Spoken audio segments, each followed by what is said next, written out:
menurut ayat Quran dan hadis Nabi itu nanti ada bermacam-macam. Ada orang beriman itu yang dimasukkan surga. Ada orang beriman itu yang dimasukkan ke dalam surga. Ada orang beriman itu yang disebut penduduk surga. Kenapa lain-lain, Pak? Karena waktu di dunia amalannya juga lain-lain. Ada orang beriman yang masuk surga. Ini paling murah tiketnya. Mau masuk surga? Kata Nabi begini, ma min abdin qala la ilaha illallah thumma mata ala dhalik illa dakhalal jannah. Kalau seorang hamba sudah mengucap dua kalimat syahadat, dia yakin dengan kebenaran kalimat itu sampai matinya, orang itu akan masuk surga. Abi Dzar yang waktu itu diajak bicara heran, ya Rasul kok gampang betul? Iya. Walaupun orang itu mencuri, iya. Walaupun orang itu berzina, iya. Biar dia mencuri, biar dia berzina, kalau dia sudah mengucap dua kalimat syahadat, dia yakin dengan kebenaran kalimat itu sampai matinya, itu orang akan masuk surga. Jadi masuk surga cukup dua kalimat syahadat, yakin sampai mati, masuk surga. Itu perkara masuk. Tapi kalau pertanyaannya diterusin, masuknya kapan, Pak? Nah, ini lain lagi urusannya. Sebab ada yang masuknya itu langsung, ada yang mampir dulu. Di sana tempat cuma dua, kalau tidak surga, neraka. Mau ke surga tapi mampir dulu, yang mampirnya jelas di neraka. Kenapa? Dalam hadis qudsi ada riwayat, nanti itu di akhirat, setelah Allah selesai mengatur penduduk surga masuk surga, yang neraka masuk neraka, Allah berkata kepada malaikat Malik, malaikat Malik, labaik ya Allah, itu bajingan-bajingan tengik, manusia-manusia durjana yang waktu di dunia tidak mau sujud, jauh dari ulama, gemar melakukan yang munkarat dan maksiat, hidup di tengah masyarakat selalu jadi bibit keonaran, kufur, sudah masuk neraka semua. Sudah ya Allah. Nah, kalau sudah, coba sekarang kamu masuk, Malik. Saya, iya, masuk neraka. Mau apa ya Allah? Kata Allah, akhriju minan nar man kana fi qalbihi misqala habatin min khardalin min iman. Kau masuk neraka, cari di dalam neraka orang-orang yang ada imannya walaupun kecil sebesar biji zarah, angkat mereka keluar. Masuk malaikat Malik ke neraka, cari orang yang ada imannya, korek-korek. Ya repot, udah pada gosong. Yang ada imannya diangkat ke atas, yang ada imannya diangkat ke atas, lalu dimandikan di Nahrul Hayat, namanya sungai kehidupan di akhirat nanti. Cakep lagi rupanya, bersih lagi wajahnya, apel di hadapan Allah. Kata Allah, bagaimana mas? Kapok nggak sampean? Kapok ya Allah. Nah, kalau kapok, idhab fadkhulil jannah, pergi masuk surga sana. Berangkat mereka ke surga, ketemu sama teman-temannya yang udah sampai lebih dulu, yang nggak pakai mampir lagi. Terjadi dialog. Kata teman-temannya yang udah pada nyampe duluan, mas, iya, emang baru sampai? Saya baru sampai. Memang mampir di mana dulu mas? Kita sudah lama sampai di surga. Saudara buka surah Al-Muddatsir ayat 34-35. Ma salakakum fis saqar? Kenapa kamu mampir di neraka Saqar? Qalu lam naku minal musallin. Mereka menjawab, kami mampir di neraka Saqar mas, gara-gara dulunya kami waktu di dunia ndak pernah sholat. Ndak pernah sholat? Ndak pernah. Kan rumahnya dekat masjid, cuma dekat doang mas. Sholat mah enggak saya. Enggak pernah ngasih makan fakir miskin, enggak pernah hadir di majelis taklim, pendeknya enggak pernah melakukan kebajikan, maka saya pun mampir di neraka sakor. Untung betul saya punya iman mas sedikit. Waktu hidup di dunia dulu saya pernah mengucap 2 kalimat syahadat, sekali-kalinya waktu mau kawin. Masya Allah. Untung saja kawin, kalau nggak kawin polos.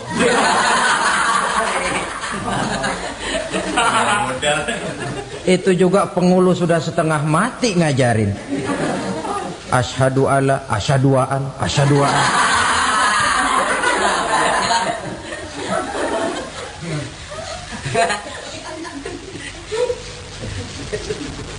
Ini namanya masuk surga, ada mampir dulu. Ada pula orang mukmin itu yang dimasukkan surga. Namanya dimasukkan kan terima beres. Saya masuk ke rumah, jalan sendiri, cari tempat sendiri. Saya dimasukkan ke dalam rumah, terima beres. Pokok ada di dalam, itu dimasukkan namanya. Nggak pakai mampir. Tapi tentu tiketnya lebih mahal ketimbang yang pertama tadi. Apa kata Allah? Innal ladzina amanu wa amilus salihat la ukaffiranna anhum sayyi'atihim wa la udkhilannahum jannah. Sesungguhnya orang-orang yang beriman kemudian beramal soleh, kami hapuskan segala dosa dan kesalahannya, kami masukkan mereka ke dalam surga. Lihat ayatnya, Allah yang memasukkan, kita yang dimasukkan. Tidak pakai transit, tidak usah mampir. Cuma tidak cukup syahadat, tidak cukup amanu, tapi diiringi dengan wa amilus salih. Iman, amal. Tidak cukup syahadat, lalu dibuktikan dia sholat, dia zakat, puasa, lalu dia melakukan berbagai macam kebajikan. Ini yang menyebabkan dia tidak pakai mampir di tempat yang bernama sakor. Lalu ada pula orang mukmin itu yang disebut penduduk sorga. Wah, ini sudah VIP ini. Ashabul jannah, penduduk sorga. Siapa mereka? Kata Allah, innal ladzina amanu summa istaqamu fala khaufun alaihim wala hum yahzanun ulaika ashabul jannah hum fiha khalidun. Sesungguhnya orang-orang yang beriman lalu istiqamah, tetap dalam melaksanakan perintah Allah, tidak goyang, tidak labil tapi stabil, istiqamah, mereka tidak takut dan tidak bersedih hati. Merekalah penduduk surga. Iman, istiqamah. Tidak punya duit, sembahyang. Banyak duit, sembahyang. Miskin, sembahyang. Kaya, tetap sembahyang. Istiqamah. Kadang orang kalau susah rajin ke masjid, banyak duitnya ngelihat masjid melengos. Waktu miskin hamba Allah, setelah kaya jadi hamba harta. Bergeser, tidak ada nilai istiqomahnya. Saudara-saudara, dengan begitu penduduk neraka itu dua. Ada penduduk permanen, ada penduduk yang semi permanen. Yang semi permanen orang-orang beriman yang mempunyai dosa besar. Mereka masuk ke neraka untuk menerima azab sesuai dengan dosanya. Bila selesai masa azab itu, mereka akan diangkat untuk ditempatkan kembali ke dalam surganya Allah Subhanahu wa ta'ala. Nah, dikala itulah saudara-saudara, ada yang disebut syafaat dari Rasulullah Sallallahu Alaihi Wasallam. Tapi tentu jangan lupa, syafaat ini ibarat kain menambal dia. Kita punya kain bolong-bolong sedikit, syafaat yang menambal. Sholat kita ada kurang dikit, sedekah kita ada campur riak dikit, amalan kita ada tidak karena Allah dikit, kita berharap syafaat. Jadi biarlah kain masih bolong-bolong, yang penting punya kain. Tapi kalau kainnya tidak ada, yang ditambal apanya? sholat tidak, puasa tidak, zakat tidak, berharap syafaat saja. Ya, terlalu berlebihan itu. Saudara hadirin yang saya hormati, apabila selesai proses penghisaban, proses penghitungan, maka dikala itulah manusia terbagi dalam dua kelompok besar. Fariqun fil jannah wa fariqun fis sa'ir. Sekelompok orang-orang beruntung yang masuk ke dalam surga, dan sekelompok lagi masuk ke dalam neraka. Ibu-ibu, saudara-saudara kaum muslimin rahimakumullah. Pada pertemuan yang lalu sudah saya jelaskan bahwa hidup selalu berakhir dengan kematian. Apabila datang kematian menimpa seseorang, datanglah kiamat baginya. Itu yang disebut dengan kiamat kecil. Hakikatnya mati adalah perpindahan dari kehidupan di dunia ini menuju kehidupan di alam barzakh. Menunggu kita di alam barzakh sampai datangnya saat kiamat. Entah 10 tahun, entah 100 tahun, entah 1000 tahun, hanya Allah saja yang maha tahu. Adapun orang-orang beriman yang melakukan amal kebajikan dalam kehidupan di dunia ini, masa penantian yang lama di alam barzakh buat mereka sebentar saja. Tetapi bagi orang-orang kafir yang ingkar, yang tidak beriman kepada Allah, yang hidup di dunia cuma menumpuk-numpuk dosa, tentu penantian di alam barzakh akan merupakan waktu yang sangat lama. Bukankah dalam kehidupan kita waktu itu memang relatif? Contoh misalnya, bagi pemuda-pemudi yang sedang duduk asyik memadu cinta, waktu 4-5 jam saja rasanya cuma 4-5 menit. Tenggelam oleh keasikan.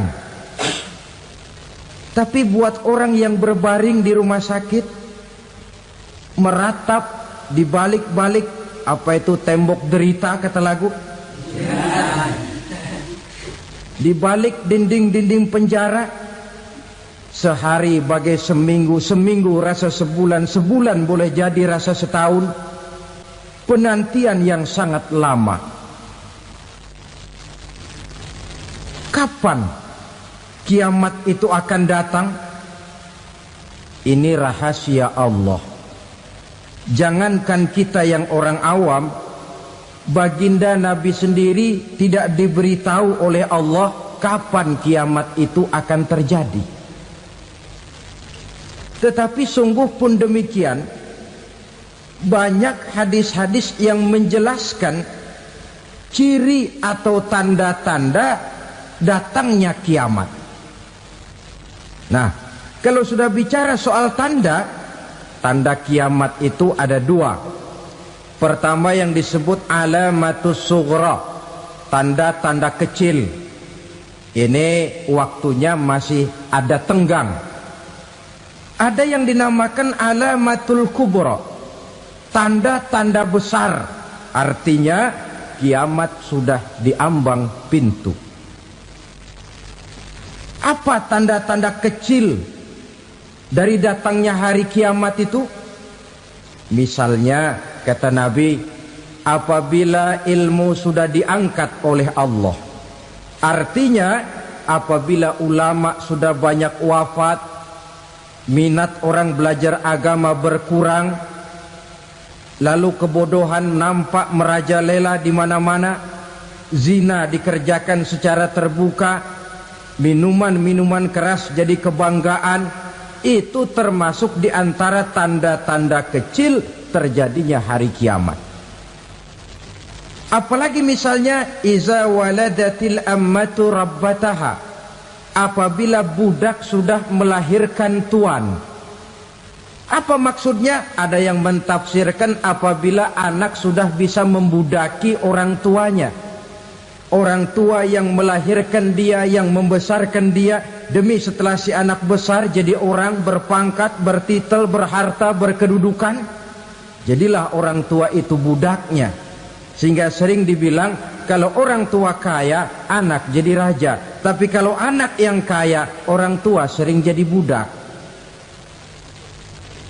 Apalagi munculnya fitnah yang bergelombang, timbul perang antara dua bangsa yang besar, waktu berjalan terasa sangat pendek sekali. Itu merupakan tanda di antara tanda-tanda kiamat. Termasuk di dalamnya sulit membedakan mana laki, mana perempuan. Kan kalau tanda-tanda kayak begini sekarang sudah banyak kita lihat kan? Ulama banyak wafat, penggantinya sulit. Zina dikerjakan berterang-terangan, minuman keras jadi kebanggaan, banyak anak membudaki orang tuanya, sulit membedakan mana laki mana perempuan. Kadang-kadang dari belakang kita lihat perempuan bener, begitu kita colek nengok jenggotan.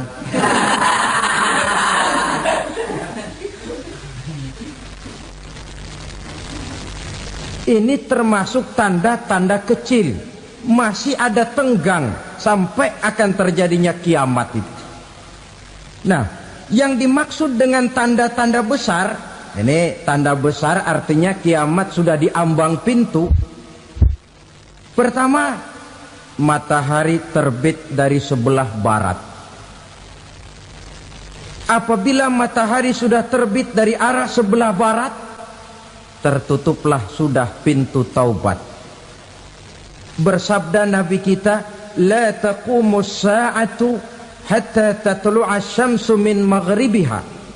Tidak akan datang hari kiamat sampai matahari terbit dari arah sebelah barat. Fa iza tala'at, manakala matahari telah terbit dari arah sebelah barat, wara'ahan nasu, manusia banyak menyaksikan itu, amanu ajma'un, mereka pun lalu beriman. Yang tadinya kafir, yang tadinya ingkar, yang tadinya membangkang, setelah melihat matahari terbit dari sebelah barat, buru-buru beriman, berlomba-lomba mengucap dua kalimat syahadat. Tapi apa yang terjadi? Kata Nabi, wadzalika hina la yanfa'u nafsan imanuha lam takun amanat min qabl. Hari itu adalah hari yang iman sudah tidak berguna lagi bagi seseorang apabila sebelumnya memang dia tidak pernah beriman. Au kasabat fi imaniha khaira, atau beriman tetapi tidak pernah melakukan kebajikan di dalam keimanannya itu. Hari yang sudah kasib, hari yang sudah terlambat, beriman tidak akan ada gunanya lagi. Ini pelajaran buat kita.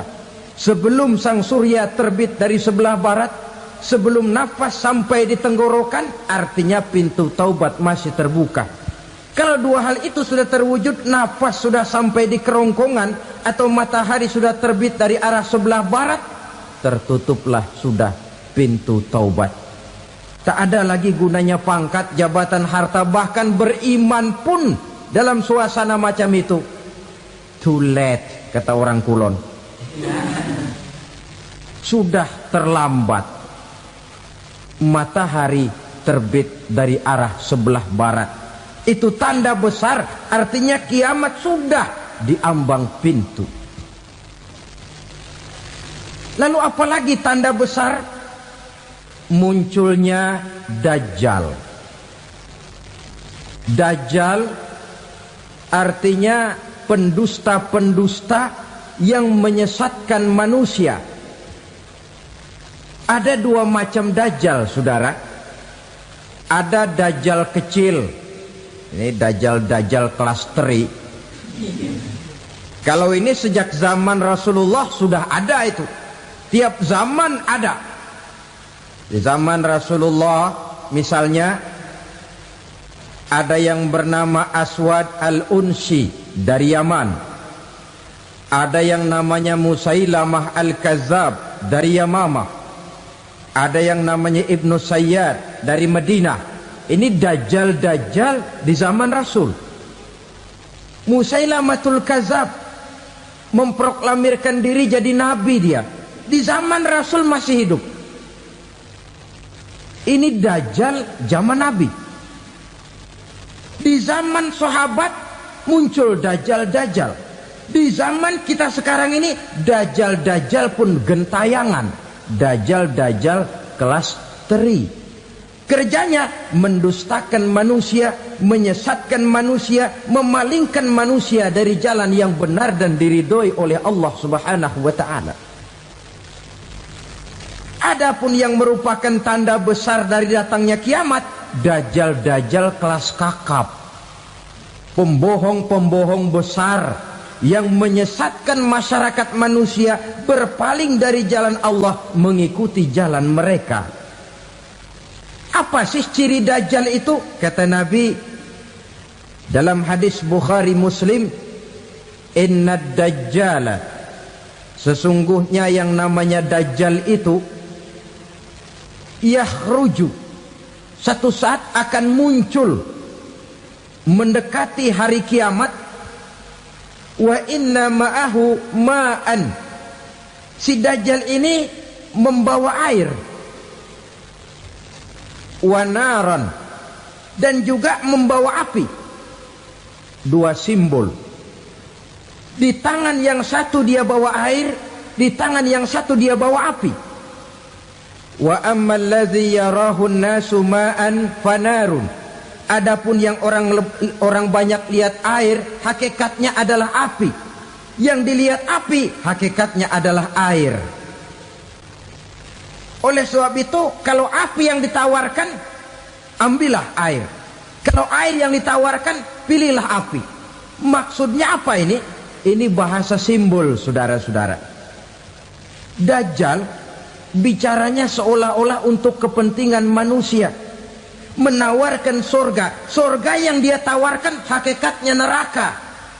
Hai manusia, kalau kau mau bahagia, jangan dekat-dekat dengan agama. Solat itu tidak efektif dan efisien, tidak produktif dari segi ekonomi itu. Menghadiri majelis taklim cuma buang-buang waktu. Tahajud, tasbih, tahlil, baca Quran, apa itu? Pekerjaan mubazir saja. Hidup ini cuma sekali, masa yang cuma sekali, manfaatkan dengan sebaik-baiknya. Mumpung, dibawanya sifat mumpung tetapi dalam pengertian yang sangat negatif. Bicaranya seolah-olah untuk kepentingan manusia, tetapi sebenarnya menjerumuskan manusia. Menawarkan air tapi sebenarnya api. Menawarkan api tapi hakikatnya air. Buat apa kamu sholat? Buat apa kamu bayar zakat? Buat apa kamu puasa?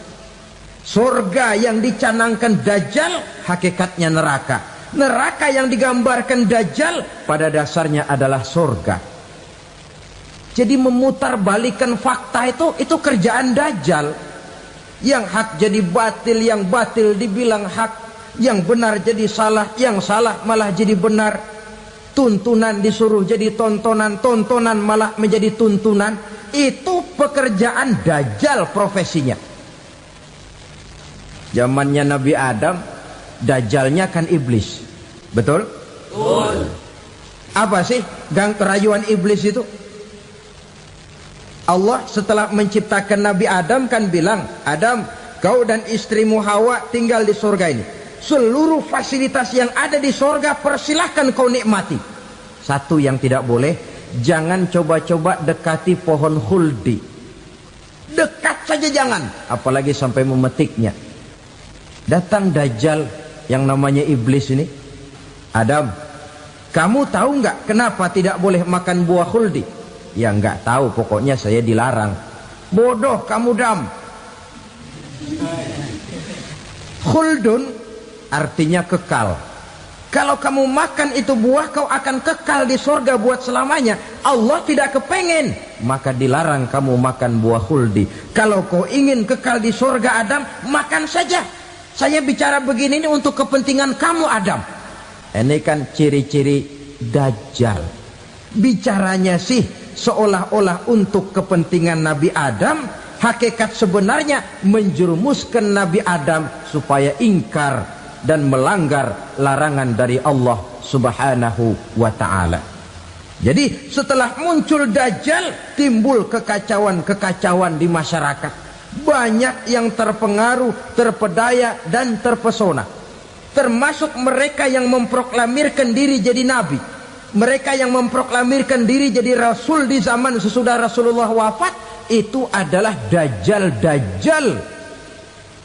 Maka saya ingatkan, kalau di zaman kita sekarang ini ada orang ngaku jadi nabi, ada orang ngaku jadi rasul, biar bahasa Arabnya kental, Quran hafal, hadis ribuan hadis hafal, biar pakai serban sampai menyengser ke tanah, bahasa Arabnya fasih, tapi dia mengaku jadi nabi, jadi rasul, kita umat Islam wajib tidak percaya.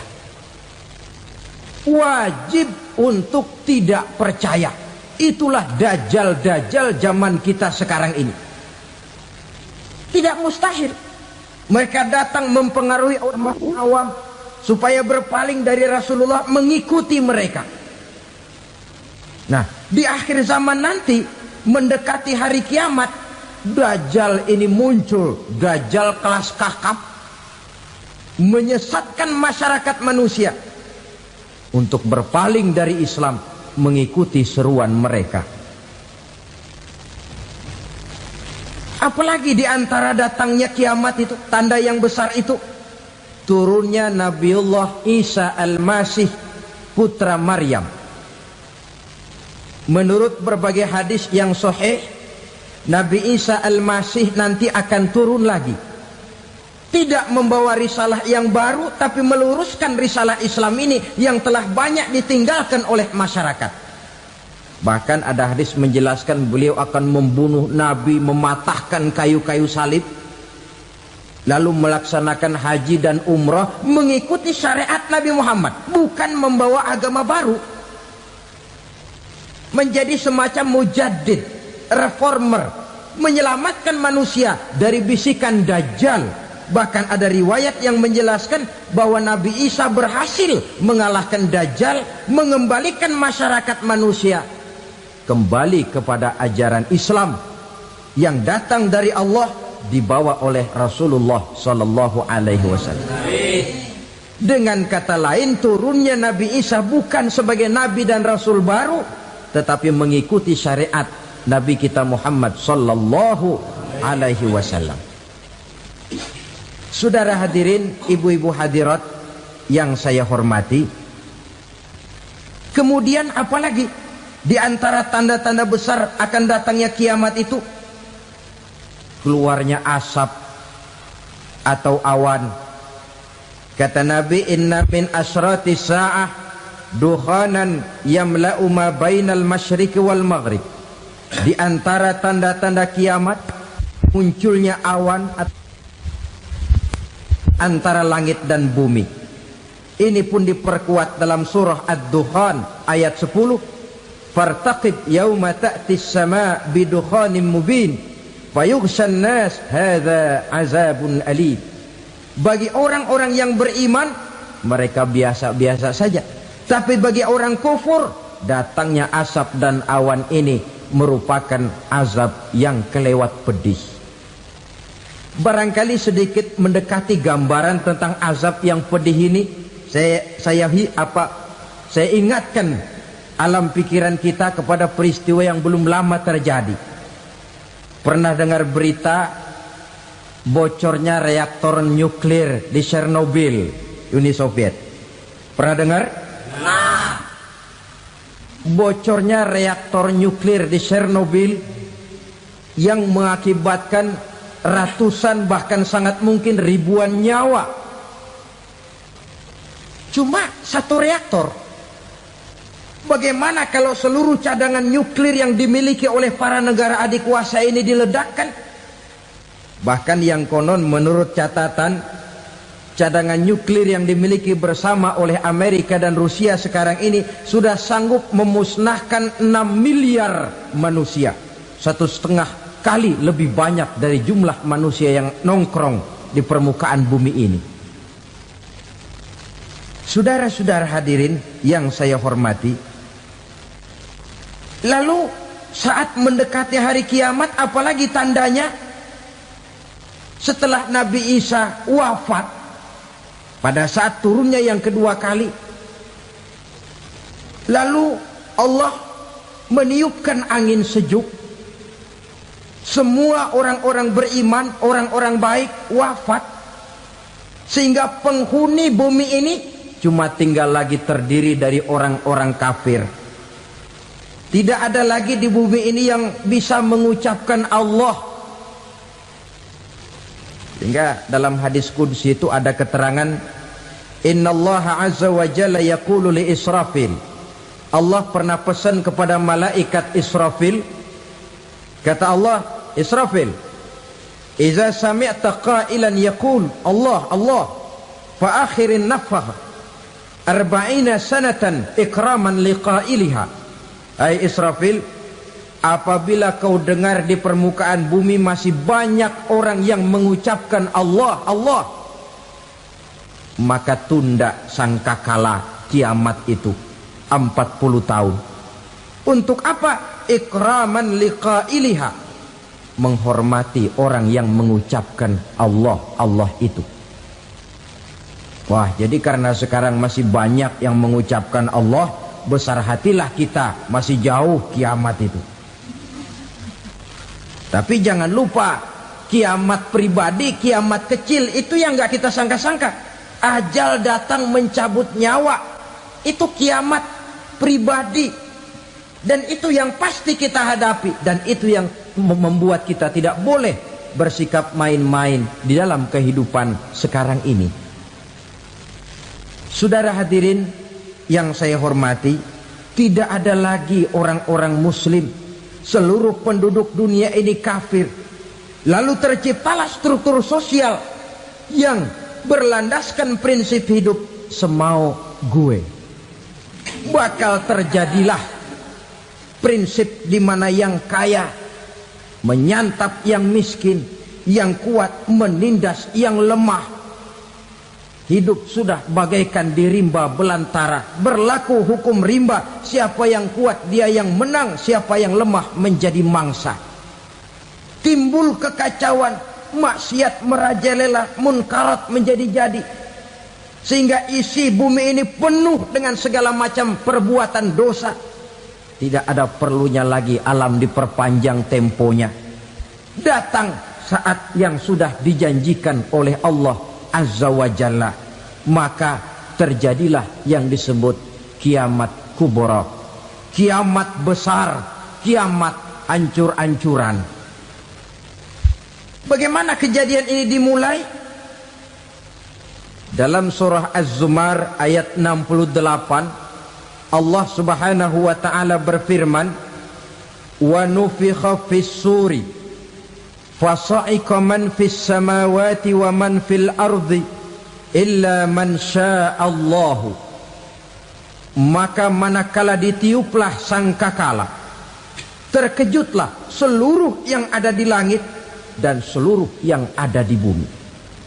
Bila saat kiamat datang, Allah perintah malaikat Israfil, Israfil, tiup sangkakalamu.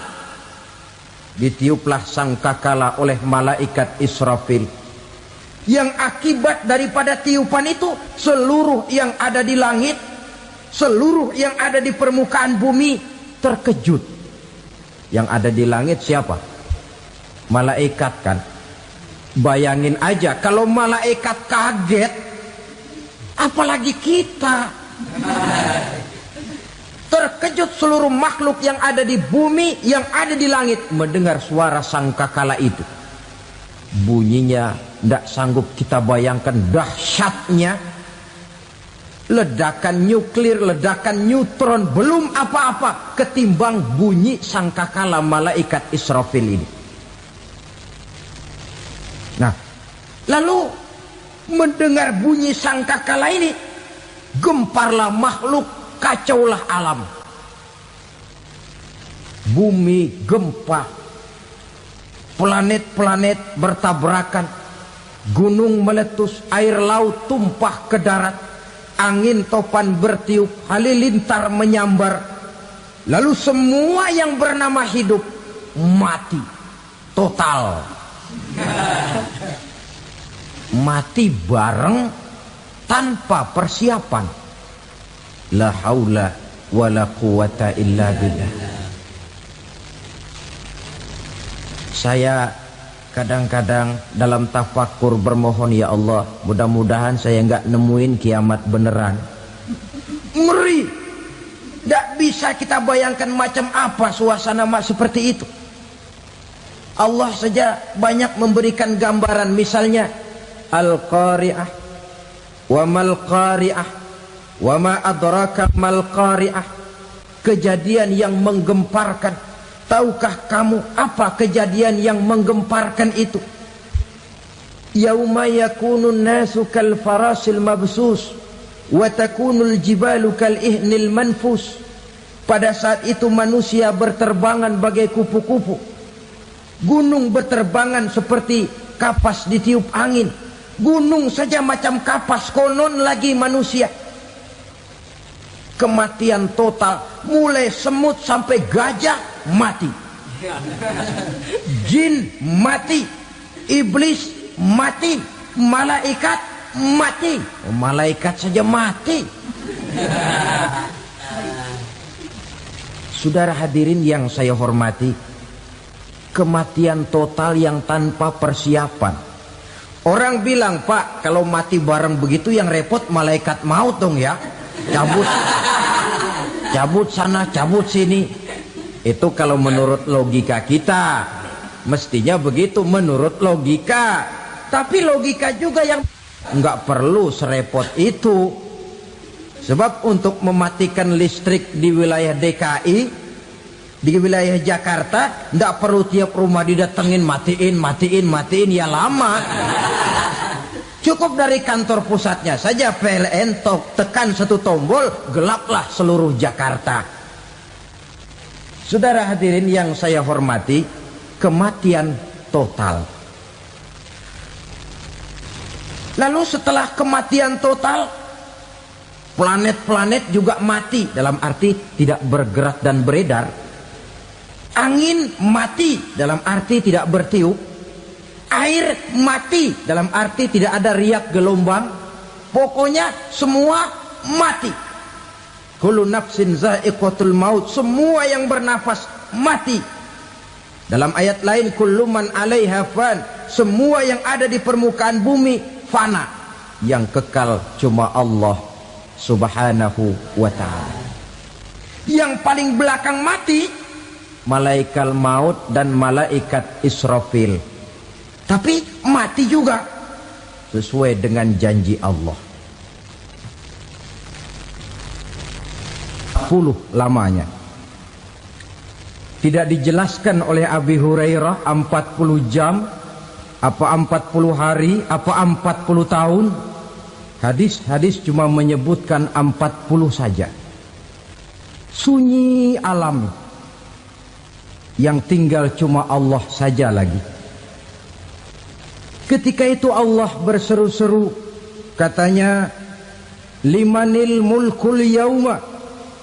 Siapa para penguasa hari ini?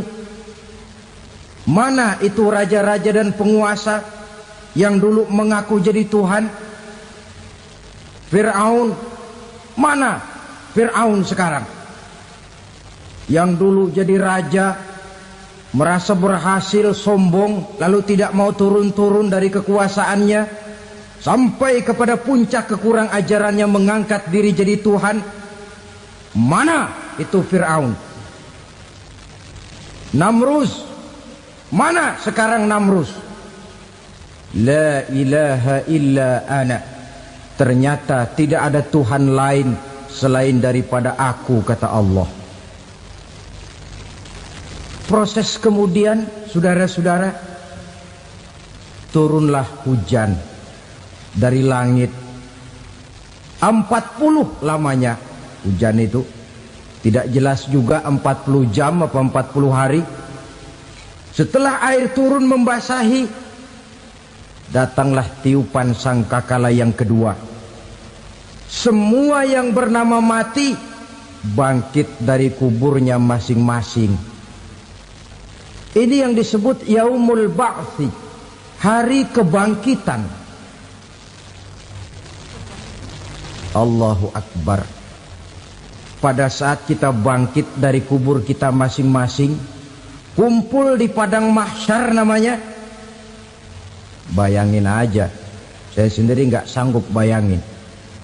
Manusia sejak zaman Adam sampai zaman kiamat kumpul bareng di tempat sama. Berapa banyaknya itu?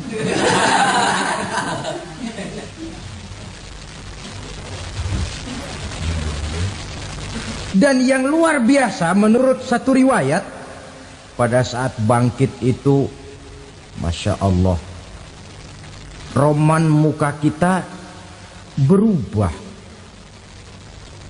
disesuaikan dengan amalan kita waktu di dunia ini. Barang siapa yang waktu di dunia amalannya itu amalan tikus,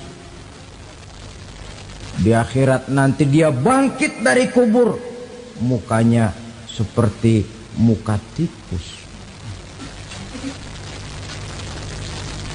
Gagah betul badannya, tapi mukanya seperti tikus. Kenapa? Amalannya waktu di dunia seperti amalan tikus. Apa amalan tikus itu? Suka ngegeragoti barang yang sudah disimpan rapi-rapi.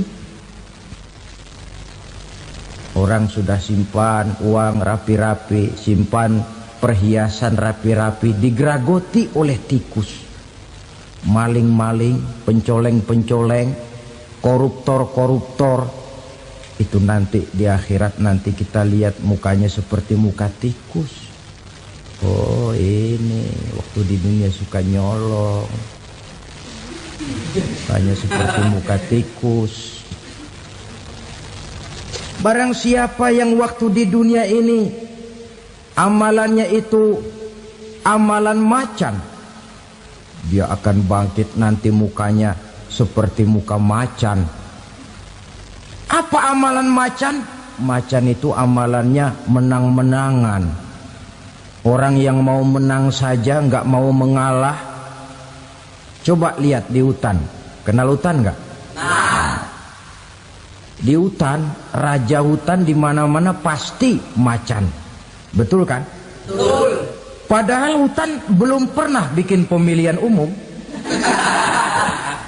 Tapi macan tidak peduli ada pemilihan umum apa tidak, pokok saya raja. Sebab apa? Macan jadi raja itu bukan karena benar, tapi karena kuat jadi raja. Setelah dia jadi raja, rakyat hutan yang mesti dilindungi malah dimakan oleh raja macan. Kambing rakyat hutan dimakan oleh macan. Ayam rakyat hutan dimakan oleh macan. Itu nanti kita lihat di akhirat itu mukanya seperti muka macan, gagah betul.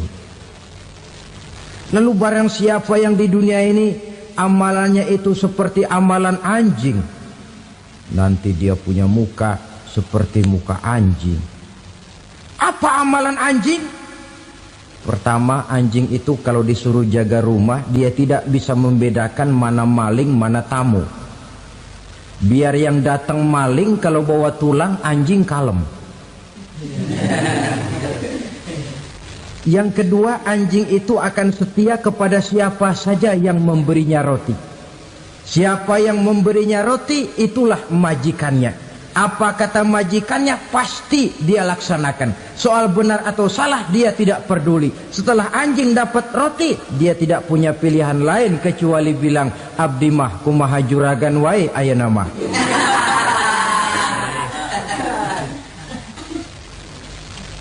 Saudara hadirin yang saya hormati, berkumpul di padang mahsyar, tiap orang sibuk dengan persoalannya masing-masing. Matahari waktu itu didekatkan oleh Allah. Panas luar biasa. Ada yang saking panasnya itu mencucurkan peluh keringat sampai sebatas mata kakinya. Ada yang keringatnya sampai sedengkulnya. Ada yang keringatnya sampai sepusatnya. Ada yang keringatnya mengalir sampai sebahunya. Ada yang kelelap oleh keringatnya sendiri, sementara orang di sampingnya nggak apa-apa. Bergantung lagi amalan dia waktu di dunia ini. Saudara-saudara, sebagian orang dalam kepanikan padang mahsyar berombong-rombong datang mereka menghadap Nabi Adam. Ya Adam, anta abal bashar. Hai Adam, Tuhan adalah bapak moyang manusia. Kami sebentar lagi akan disidang, dimintakan pertanggungan jawab. Tolonglah kami, hai Adam. Kata Nabi Adam, jangankan nolongin sampean, saya sendiri tanggung jawab di hadapan Allah ketika dulu tidak boleh makan khuldi, saya serobot. Sudahlah, urus diri masing-masing saja, nafsi. Begitu kata Nabi Nuh, begitu kata Nabi Ibrahim. Tiap orang bertanggung jawab sendiri-sendiri. Ketika itulah saudara-saudara, nikmatnya menjadi umat Nabi besar Muhammad sallallahu alaihi wasallam. Sebab apa? Walaupun menurut abjad kita ini umat paling belakang, paling belakang kita ini toh, karena Nabi Muhammad adalah Nabi akhir, tapi akan dihisap lebih dulu, lewat di atas sirat lebih dulu, masuk surga lebih dahulu ketimbang umat-umat belakangan. Ketika Rasul mendekati ajal, beliau tanyakan itu kepada malaikat Jibril. Malaikat Jibril berkata, Muhammad jangan khawatir, Allah sudah berjanji, inni haramtul jannata ala sairil anbiya hatta tadkhulaha anta wa haramtuha ala sairil umami hatta tadkhulaha ummatuka. Surga aku haramkan buat seluruh nabi kecuali kalau engkau Muhammad sudah masuk ke dalamnya, dan surga aku haramkan buat seluruh umat kecuali kalau umatmu Muhammad sudah masuk ke dalamnya. Logikanya, walaupun menurut abjad kita umat paling belakang, bakal dihisap paling dulu, lewat di atas sirat paling dulu, masuk surga paling dulu, kalau mampir ke neraka juga paling dulu. Ya resiko. Jangan mau enaknya aja paling dulu. Saudara hadirin yang saya hormati, setelah masa kebangkitan itu jangan dikira begitu bangkit langsung diperiksa. Masih menunggu menanti ribuan tahun perhitungan padang mahsyar untuk sampai kepada proses yang disebut yaumul hisab, hari perhitungan. Seorang demi seorang bakal dipanggil. Bayangkan saja, kita se-RT saja di absen, kadang-kadang perlu waktu lama. Ini manusia sejak zaman Nabi Adam sampai datang hari kiamat, satu demi satu disidang di hadapan Qadhi Rabbul Jalil. Status sosial copot sudah waktu itu. Yang pernah jadi hartawan di situ tidak lagi kelihatan kehartawanannya. Yang pernah jadi jenderal tidak lagi dipanggil jenderalnya. Yang ustadz tidak lagi dipanggil al-mukarramnya. Seluruh status sosial selesai. Dipanggillah kita seorang demi seorang menghadap Qadhi Rabbul Jalil. Bagaimana proses penghisaban itu? Pertama, proses tanya jawab. Di antaranya ada hadis menyatakan, lan tazula qadama 'abdin yaumal qiyamah hatta yus'ala an arba'i khisalin. Besok di hari kiamat tidak akan bergeser telapak kaki seorang hamba sampai dia ditanya lebih dulu tentang 4 persoalan. Tentang ilmunya. Kemana ilmu itu diamalkan? Tentang umurnya. Di mana umur itu dihabiskan? Tentang masa mudanya. Kemana masa muda itu dipakai? tentang hartanya, dari mana harta itu didapat dan kemana harta itu dibelanjakan. Ini termasuk proses tanya jawab. Jadi kalau istilah pengadilan dunia, nama Fulan bin Fulan. Kamu waktu di dunia diberikan umur panjang untuk apa? Pernah mengalami masa muda, kemana kau habiskan masa remajamu? Kau diamanahkan ilmu, dengan apa ilmumu kau amalkan? Kau diberikan harta, dari mana harta kau dapat, kemana kau belanjakan? Tak seorang pun yang bisa mungkir. Sebab apa? Dikala itu yang menjadi saksi bukan orang. Yang menjadi saksi adalah seluruh anggota badan kita. Tangan bicara, kaki jadi saksi terhadap seluruh amalan yang pernah kita kerjakan pada saat kehidupan di alam dunia ini. Selesai proses tanya jawab, lalu diperlihatkan buku catatan kita waktu hidup di dunia ini. Jangan lupa Allah itu menyiapkan 2 superkomputer kepada kita.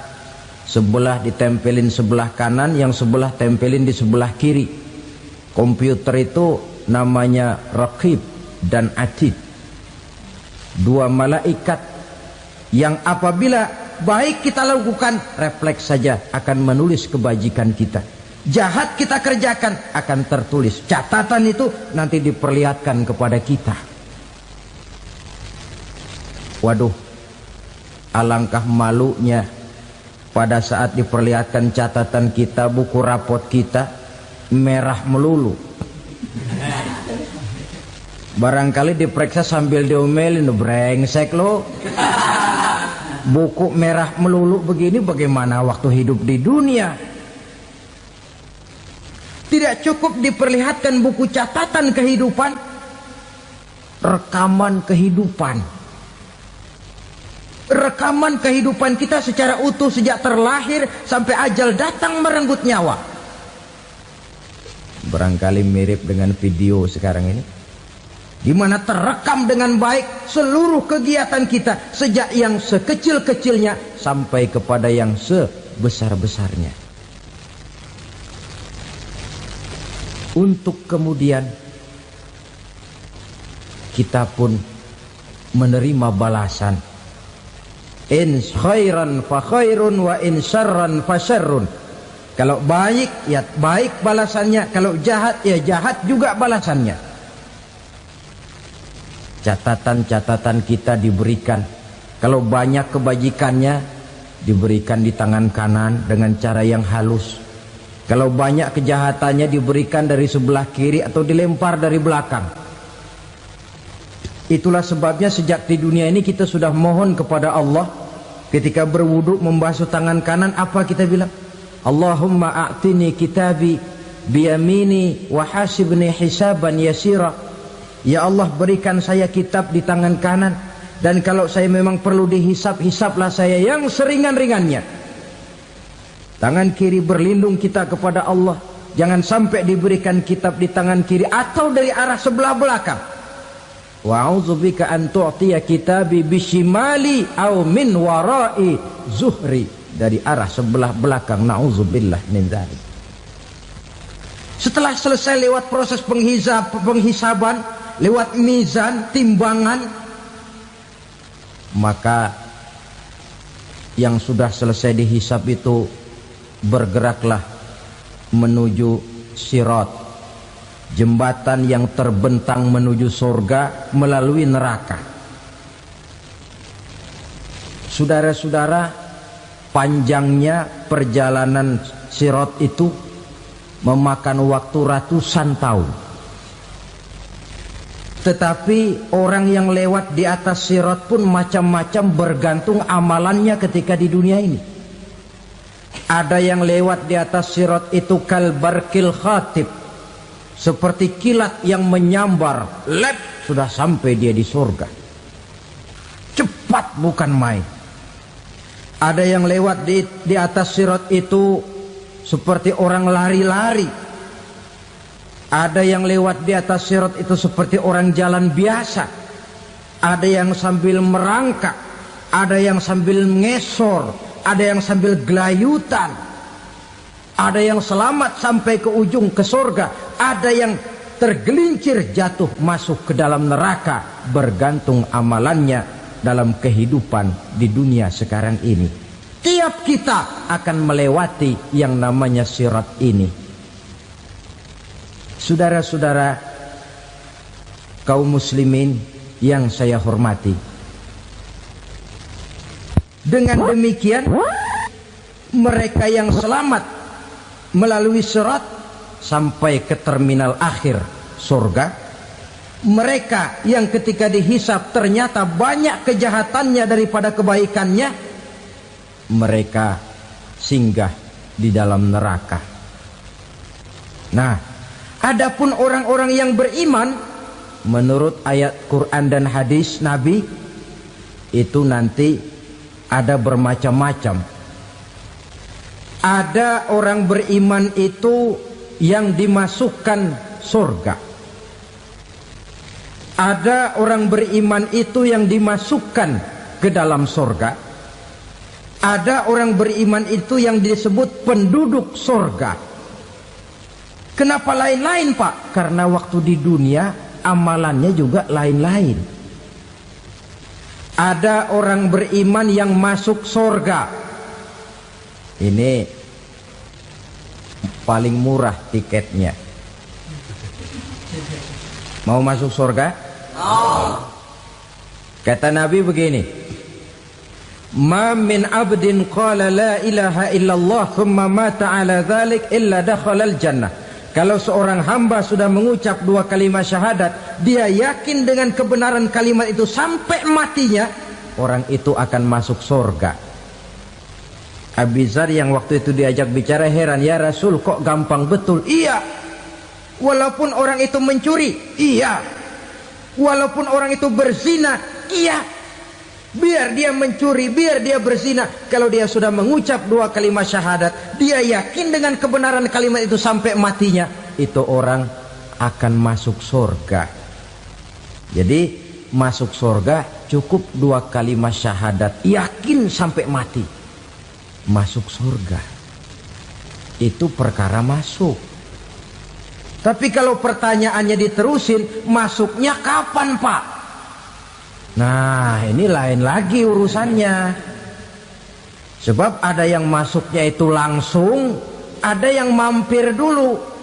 Di sana tempat cuma dua, kalau tidak surga, neraka. Mau ke surga tapi mampir dulu, yang mampirnya jelas di neraka. Kenapa? Dalam hadis qudsi ada riwayat, nanti itu di akhirat, setelah Allah selesai mengatur penduduk surga masuk surga, yang neraka masuk neraka, Allah berkata kepada malaikat Malik, malaikat Malik, labaik ya Allah, itu bajingan-bajingan tengik, manusia-manusia durjana yang waktu di dunia tidak mau sujud, jauh dari ulama, gemar melakukan yang munkarat dan maksiat, hidup di tengah masyarakat selalu jadi bibit keonaran, kufur, sudah masuk neraka semua. Sudah ya Allah. Nah, kalau sudah, coba sekarang kamu masuk, Malik. Saya, iya, masuk neraka. Mau apa ya Allah? Kata Allah, akhriju minan nar man kana fi qalbihi misqala habatin min khardalin min iman. Kau masuk neraka, cari di dalam neraka orang-orang yang ada imannya walaupun kecil sebesar biji zarah, angkat mereka keluar. Masuk malaikat Malik ke neraka.